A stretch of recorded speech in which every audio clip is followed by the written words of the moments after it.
Si alguien sabe, me sopla. Muy bien, vamos ahora sí con el tema de la seguridad.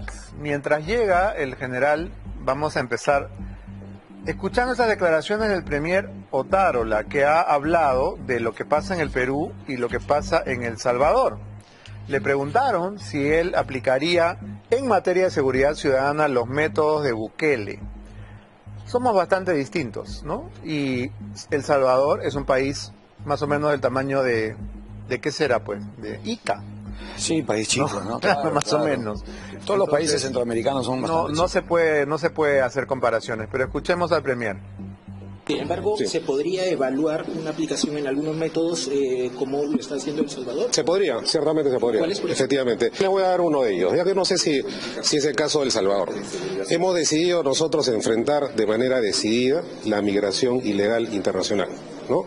Con esto, lo repetimos, no queremos decir que todos los extranjeros cometan delitos, pero sí hay un segmento muy pequeño, muy violento de extranjeros que han venido a delinquir. El Salvador es el país que menos delincuencia tiene en América Latina y esa es una realidad. Yo creo que la lucha contra las pandillas organizadas ha sido eficiente. Hay algunos, digamos, atingencias de algunas organizaciones internacionales, pero a nosotros nos preocupa la agenda del Perú, fundamentalmente. Bueno, sí, nos preocupa la agenda del Perú, pero la verdad es que a mí me resulta hasta irónico escuchar a Otárola, que hasta hace poquito nomás tuiteaba halagando a los grandes líderes rojos de América Latina, citar a Bukele, ¿no? ¿Cómo has cambiado pelona? Como le dijeron alguna vez no me acuerdo si a Keiko o a PPK. Fue un debate entre Keiko y PPK. Claro, pero ¿quién lo dijo primero? PPK, ¿no? Creo que Keiko. Ok, no importa. No es el tema. Pero, ¿cuál es la propuesta real? ¿Qué soluciones, qué propuestas tiene el gobierno de Dina Boluarte para salvarnos de esta cobollada, de esta balacera, de este sálvese quien pueda en que se ha convertido nuestra ciudad o nuestro país, la verdad? Mira, Beto, estas declaraciones que tanto se han mencionado respecto al plan Bukele nacen de la propuesta o de un mensaje que dio el presidente del Poder Judicial, el doctor Arévalo, en un evento internacional de flagrancia, las unidades de flagrancia. Yo estuve en esa presentación y no se refirió al plan Bukele, se refirió básicamente a los casos exitosos en donde se ha aplicado el tema de la flagrancia y uno de los países se refirió a El Salvador. Pero, ¿piensas que es un caso exitoso, El Salvador? Yo creo que sí, que se han tomado medidas importantes. Draconianas, ¿no? ¿Ah? Draconianas. Sí, hay excesos, ¿no? Yo quiero ahí precisar algo porque al propio premier lo visité en más de una ocasión, a la Presidenta de la República también, y siempre he sostenido, Beto, que aquí de lo que se trata es entender que el fenómeno de la inseguridad es multicausal y multisectorial. Todos lo quieren llevar al lado estrictamente policial. Se está hablando ahora de la policía esta de orden que está creando el Ministerio del Interior. Me parece a mí un error, sinceramente, y después podemos ampliar sobre eso. Pero yo creo que se tiene que crear una Secretaría de Seguridad Ciudadana, un Ministerio de Seguridad Ciudadana que articule con todos los sectores. Uno de ellos... ¿Un ministerio más? Una secretaría, yo diría, que dependa directamente de la Presidencia de la República. En México los ministerios se llaman secretarías, o sea, viene a ser más o menos... Sí, no, pero este tiene que ser un ente articulador. Un ente articulador que coordine directamente con el Poder Judicial, con el Ministerio Público, con el INPE a través del Ministerio de Justicia. Fíjate, la población penal, y lo hemos hablado ya en muchas ocasiones que me has entrevistado, la población penal, el porcentaje de personas procesadas no sentenciadas está alrededor del 60%. Es una barbaridad. Es una barbaridad. ¿Cómo vas a controlar los delitos severos que se originan en los penales si no tienes controlados los mismos? Entonces... por ejemplo, implementa los sistemas electrónicos, Beto, los grilletes electrónicos que funcionan extraordinariamente bien en el mundo. El 99% de casos en donde hay grilletes electrónicos funciona. Se lo hace a la empresa privada, hace un trabajo de monitoreo y todas esas personas procesadas, delitos primarios, personas, digamos, que no tengan reincidencia, podrían contar con ese dispositivo. Por eso te digo, se trata de articular con todos. Tiene su tema evidentemente complicado en el Ministerio Público o en el Poder Judicial. Entonces tiene que haber alguien, una autoridad, que se encargue de coordinar permanentemente, y tiene que depender directamente de la Presidenta de la República, o de la Presidencia, para ser más claro, como institución de la República. Creo que por ahí está la ruta de salir de esta situación y no llevarlo todo estrictamente al lado policial, al lado de la vigilancia en las calles y a todo lo que es un poco fuegos artificiales, ¿no? Juegos pirotécnicos que realmente una receta eficaz, ¿no? Vamos a escuchar lo que dijo la presidenta Dina Boluarte, mientras continuamos esperando que llegue el general Arriola, que en cualquier momento nos sorprende con su presencia. ¿Qué dijo Dina Boluarte durante la ceremonia de aniversario de la Dirección de Seguridad Ciudadana? Escuchemos. También debemos asegurar una coordinación efectiva entre todos los operadores de justicia, que impida que se generen puertas giratorias y que delincuentes queden libres para arrebatarles no solo un celular a nuestros hijos, a nuestros ciudadanos, sino lo más valioso, que es la propia vida. Mi gobierno ha solicitado al Congreso facultades legislativas por un plazo de 120 días para aprobar un conjunto de medidas que nos permitan luchar con mayor dureza y eficacia contra la delincuencia y la criminalidad. Frente a los actos delictivos cometidos por ciudadanos extranjeros, vamos a incorporar en el Código Penal como pena restrictiva la figura de la expulsión en caso de flagrancia. Bueno, me estaba diciendo, mientras escuchábamos a Dina, me estaba diciendo Renzo que parte de la propuesta que ella ha citado proviene de este documento del Instituto de Seguridad Ciudadana de la Universidad San Martín de Porres. Un documento de 2 páginas, sí, ¿no? 2 páginas. Firmado por ti. Sí.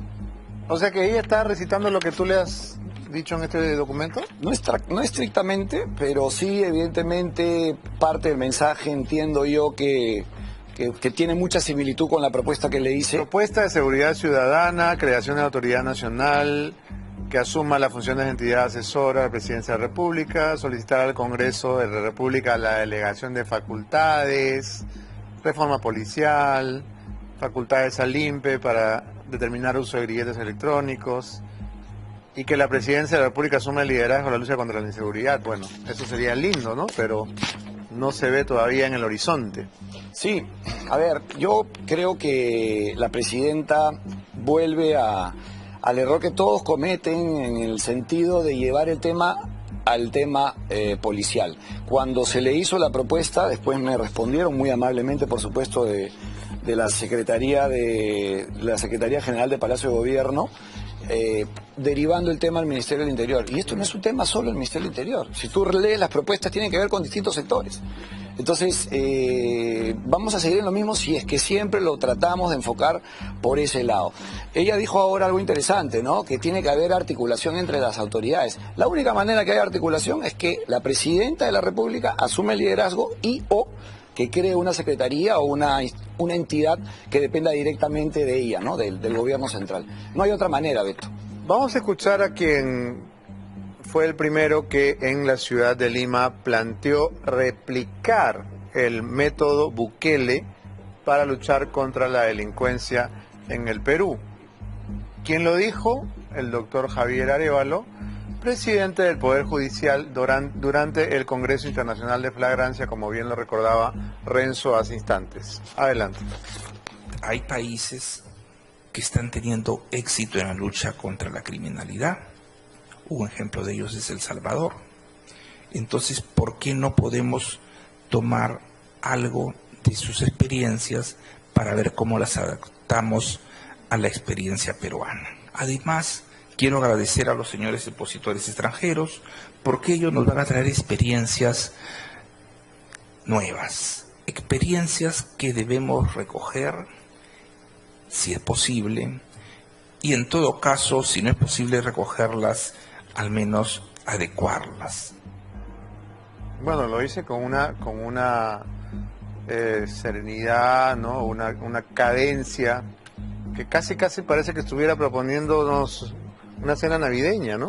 Pero de verdad, los métodos de Bukele son unos métodos brutales.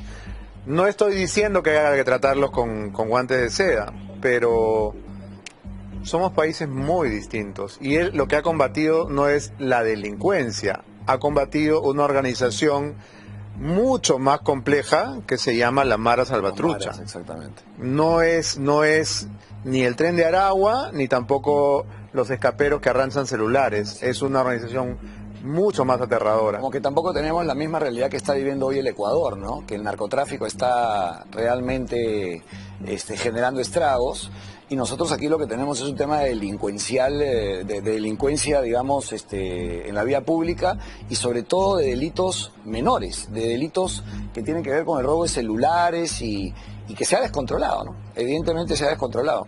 Yo quiero agregar algo en relación al doctor Arévalo, que lo quiero felicitar, Beto, porque está asumiendo un rol protagónico en la creación de estas unidades de flagrancia, que son una gran herramienta para combatir a la delincuencia. Las unidades de flagrancia lo que hacen es tener ahí a varios sectores que tienen que ver en la lucha contra la criminalidad, lo que hablábamos hace un momento de la articulación que tiene que haber entre las instituciones. Entonces, en un solo lugar hay personal de la Policía Nacional, del Ministerio Público, del Poder Judicial, e incluso de las municipalidades locales, como es el caso de la Municipalidad Metropolitana, que ha formado o se está generando que forme parte de estas unidades de flagrancia, y lo que hacen es que cuando hay un detenido en flagrancia se procesa rápidamente para evitar esa puerta giratoria que tanto daño nos viene haciendo durante tanto tiempo. Entonces, claro, para evitar que, por ejemplo, se allana el famoso búnker de la Pantera Rosa, se detiene a 21 delincuentes venezolanos. Exactamente. Y se libera a 18. Exactamente. Entonces, porque las instituciones están totalmente divorciadas. No hay ningún tipo de articulación, y eso es algo que tiene que parar, porque si realmente se articula, vuelvo a decir, las unidades de flagrancia son un ejercicio interesante, pero no se trata solo de las unidades de flagrancia, se trata de todo el Estado. Hay un foro importante que se llama el CONASEC, que también muchas veces hemos hablado de este organismo, ¿no? El Consejo Nacional de Seguridad Ciudadana. Pero el Consejo Nacional de Seguridad Ciudadana es un consejo de Estado, ni siquiera es un consejo de ministros, ¿no? Ahí tienes reunidos a todos los actores, pero la idea es que estén los más altos funcionarios, las cabezas de los sectores, y que la presidenta lo convoque permanentemente y se pida, digamos, mejora de indicadores permanentemente, y se den a conocer a la opinión pública. Bien. Entonces, para eso están estos foros, no para que sea un té de tías, como comúnmente se dice, ¿no? Renzo, vamos a darle tiempo al general Óscar Arriola, jefe de la DININCRI, que debe estar todavía en el tráfico de la Javier Prado, para hacer una pausa comercial, y así le damos unos minutos más y que no se pierda esta entrevista, que seguramente que con su presencia terminará de ser inolvidable. Sobre el tema de la inseguridad ciudadana, y me estabas comentando en el corte el tema de los grilletes, que es algo que se viene discutiendo hace décadas. Así es. ¿No? Ha habido todo tipo de negociados y de historias y de intereses, ¿no? Siniestras. Intereses. Sí, ¿no? porque es algo tan sencillo de implementar que deshacinaría las cárceles y que de alguna manera también haría que los que están, por ejemplo, por faltar a la asistencia familiar, es decir, por alimentos. Ahora hay cárcel por alimentos y hay ejércitos de irresponsables exceso de carcelería que no pasan alimentos a sus hijos y están presos. Entonces, más caro nos sale a nosotros mantener a esos vagos, ¿no? Exactamente. Para no hablar de que mantenemos extorsionadores, chantajistas, asesinos. Entonces, ¿por qué es tan difícil implementar este programa? Fíjate, tener una persona privada de su libertad en condiciones de hacinamiento, le sacas el promedio y resulta mucho más caro que le puedas aplicar un grillete electrónico. Y además lo que vas a tener es, finalmente, tener personas en condiciones humanas. Viven en condiciones de hacinamiento, en condiciones infrahumanas. Y eso no se puede permitir. Son derechos fundamentales que se vulneran. Ahora, lo grave de todo esto, Beto, es que en esas condiciones no puedes controlar lo que sucede adentro. Una persona que está privada de su libertad, procesado, que puede ser inocente, ingresa a un penal, inmediatamente se convirtió en una persona que corrompe desde el momento en que pisa el penal. Porque para tener acceso a la pasta dental, para tener acceso a un colchón, para tener acceso al papel higiénico, tienen que pagar. Entonces, no se puede, no hay manera de controlar los penales bajo esas condiciones. Entonces, ¿por qué no ponerse los pantalones, tomar las decisiones que hay que tomar y aplicar esta medida que funciona en otras partes del mundo? Y te reitero, 99% de casos en donde opera este sistema es eficiente. Que lo hagan. Lo que pasa es que hay una ignorancia absoluta de los políticos sobre la realidad carcelaria del Perú, ¿no? Los ministros de Justicia, los congresistas van, ¿no? Y van a una actuación, ven que bailan, hay danzas típicas, le regalan algo, ¿no? Llevan panetones para la gente y se van. Pero no ven la realidad del día a día de una cárcel. Exactamente. Y si yo saco mi cuenta, los 3 años que dicté el taller de creación literaria en el penal de Ancón, yo debo tener más horas de cárcel que Toledo, Castillo y varios presidentes. Pero voluntaria, ¿no? Porque he ido porque he querido. Y sí, te das cuenta de cuál es el problema y te das cuenta que las cárceles no dan para más. No para más. Es muy fácil decir que vaya preso. Sí, claro. ¿A dónde? En la presidencia de la Comisión de Seguridad Ciudadana del Congreso fui varias veces a distintas cárceles, y todas tienen las mismas condiciones de descontrol, ¿no? De descontrol, de condiciones que no se pueden aceptar y se tiene que tomar ahí alguna medida. Fíjate, el tema de la tecnología también, ¿no? Los bloqueadores. O sea, otro gran negociado. Mejor no me hagas hablar de los bloqueadores. Claro, pero eso no puede pasar. Eso es inaceptable. O sea, la tecnología existe. ¿Y por qué no existen los penales? ¿Por qué la tecnología no existe en los penales? Entonces, hay muchos intereses, hay muchas personas que se benefician de este statu quo y creo que es momento de por eso yo decía que hay que juntar a todos, Beto. O sea que y hay que comprometer a todos. Si hiciéramos la matemática y restáramos no tengo a la mano el número total de la población penitenciaria. Supera los 100.000, ¿no? Ok, ¿100.000? Está por ahí por los 100.000. ¿Sí? ¿Seguro? Vamos a googlear. En mis épocas caso, pero me ha reducido un poco, pero está por ahí, bordeando. Si le restamos a la población penitenciaria del Perú, todos los no sentenciados se reduce a menos de la mitad.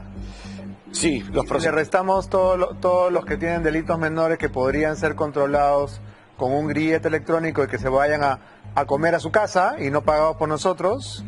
Claro, los procesados están superando el 50%. Ahora, ojo, dentro de los procesados puede haber gente ranqueada, gente reincidente, pero también puede haber gente inocente. Entonces, ahí es donde se tiene que establecer que esto puede ser aplicable a personas que son primarias, que han cometido un solo delito en su vida, un error, en fin, algo involuntario, y se analiza, ¿no? Y se analiza y se le aplica este dispositivo que, vuelvo a decir, puede ser una gran solución para contrarrestar la violencia criminal que lamentablemente, Beto, los delitos severos, muchos de ellos, yo diría la gran mayoría, se originan en las cárceles, se originan en los penales, porque evidentemente no hay mucho control, ¿no? La cifra aproximada al día de hoy es 89.464 presos, de los cuales 34.242 son procesados, no sentenciados. Es decir, casi el 40% de todos los peruanos presos están esperando, no sentencias, sino esperando que empiece el juicio. Así es. Es de verdad, es una cifra inenarrable esto. Y algo se tiene que hacer ahí. Ahí hay un factor que genera esta violencia delincuencial en las calles. Hay un factor ahí muy claro que se tiene que tocar y que tomar alguna postura al respecto, ¿no? No se puede estar uno de espaldas a esta situación que a todas luces genera violencia delincuencial en las calles, ¿no? Bien, vamos ahora con Vladimir Cerrón, que volvió a excusarse de sus travesuras diciendo que el famoso aeródromo por el cual está siendo investigado no era competencia del gobierno regional, sino que era un proyecto de una empresa privada. Escuchemos. Sayón, ¿desde cuándo usted la conoce? ¿Tiene conocimiento de la existencia de esta empresa? Objeción, señor magistrado. La pregunta es, ¿desde cuándo conoce a la empresa Sayón? La respuesta será si conoce o no conoce a la empresa Sayón. No conozco a la empresa Sayón, doctor. Es un aeropuerto que se hace con una proyección, señor fiscal. Es como yo tengo un hijo y proyecto que va a ser médico, pero puede ser que en su crecimiento no les guste la medicina. Al tratarse de una obra que superaba los más de 200 millones y más, o 400 millones, ya no era competente el gobierno regional para convocar o adjudicar directamente a la empresa privada. Esa posibilidad debió haberse percatado la Oficina de Promoción de Inversión Privada, porque eran sus facultades. Es más, el MEF nunca observó eso. No sé si han escuchado lo mismo que yo, pero la verdad, el alegato de Cerrón en su defensa es delirante, ¿no? Es un proyecto, por ejemplo, yo proyecto que mi hijo sea médico, pero cuando crece no le gusta la medicina. Gracias, su señoría. ¿Qué es la argumentación? Esto parece un sketch de la tremenda corte de Tres Patines, ¿no? Ya hemos llegado a unos extremos, y todo por culpa de las audiencias virtuales, porque la gente está en pijama, en pantuflas, le importa tres pepinos, todo no es serio. De verdad, no es serio. Ni trabajar en el Congreso, ni mucho menos decidir la libertad de una persona por Zoom o por Facebook Time, es ridículo, de verdad. Acabó la pandemia, ¿no? Ya la virtualidad así es, pero ya les gustó, pues ya les gustó el hueveo. Claro.